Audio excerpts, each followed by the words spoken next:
Hey, this is Sandy. Welcome to our Wee Tennessee Homestead. This is just going to be a real short video for those who have chickens. We just started something today that we are expecting to help us to cut our feed bill for our chickens by quite a bit, probably in half. And it's something that we have watched on other homesteaders channels that they've done. Want to give a shout out to Patera from Appalachia's Homestead with Patera. She's the main one that I have seen, but we've watched some other videos as well from other YouTubers. We use a combination for our chickens of laying pellets, cracked corn, and scratch, and that's what I bought when I got them because that's what I understood you were supposed to feed chickens. So anyway, and we supplement with kitchen scraps. But feed is going up in cost, as if you have livestock, you're aware of that.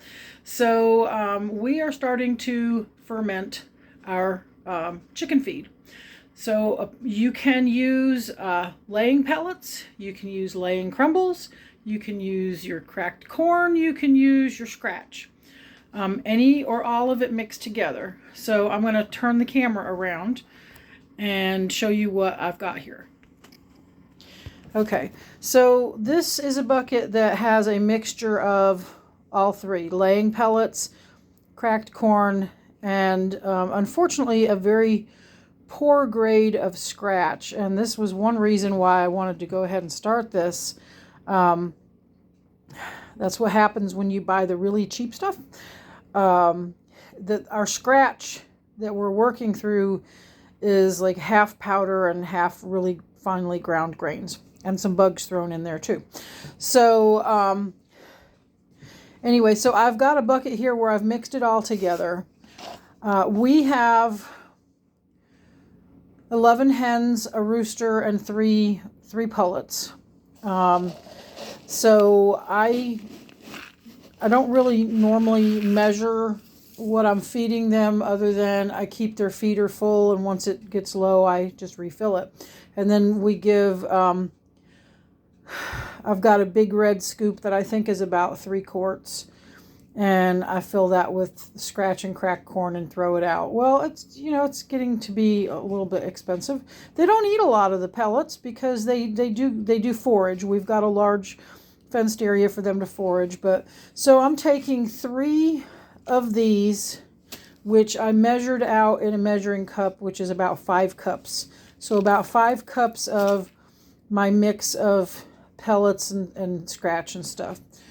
Put it, I had 3 containers. One of them is outside still. There was a little bit left in it.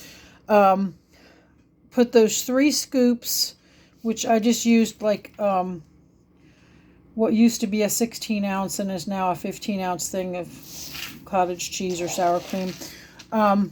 Put that in a bucket and cover it with water. You can see this has a little bit more water in it than the other one. Once you leave it overnight, just like if you're cooking oatmeal, it puffs up. So you've pretty much doubled or more your volume, because the grains were about like that level before I put the water in it. So you add water in your dry grains, your feed mix, until it's all mixed in really good and it covers it, and then you let it sit. So everybody that I have watched recommends starting out with 3 containers. Day 1, day 2, day 3.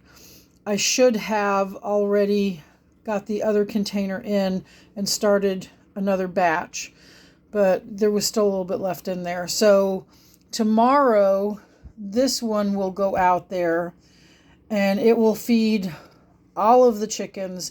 They loved it. They absolutely loved it. They were back and forth to the bowl out there all day.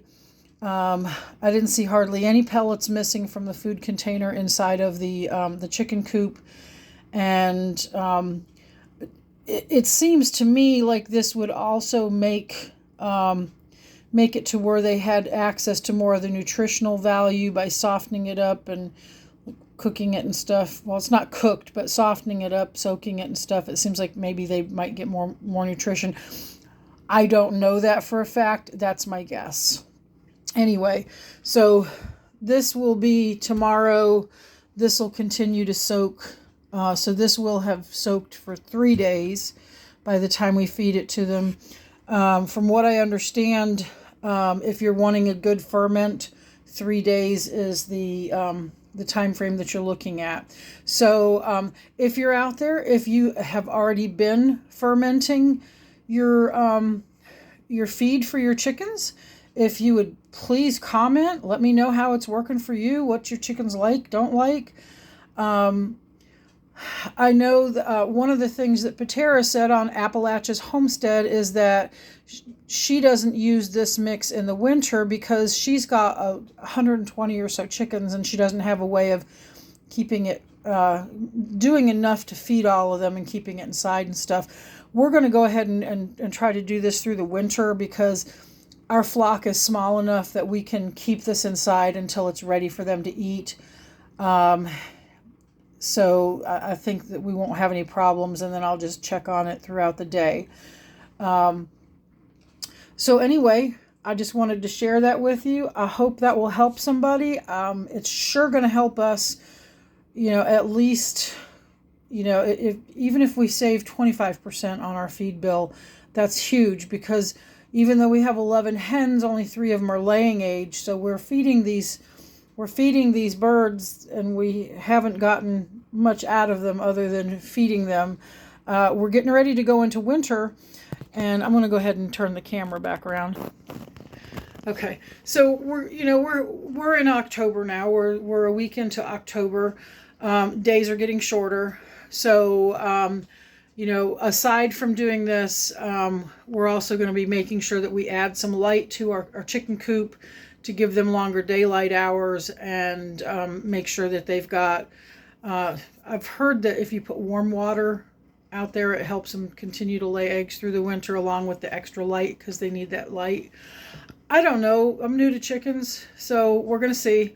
But anyway, I hope this helps you with your feed bill. Again, please like, subscribe, comment, share your experiences, and we'll see you next time on our Wee Tennessee Homestead. Thanks so much. Bye-bye.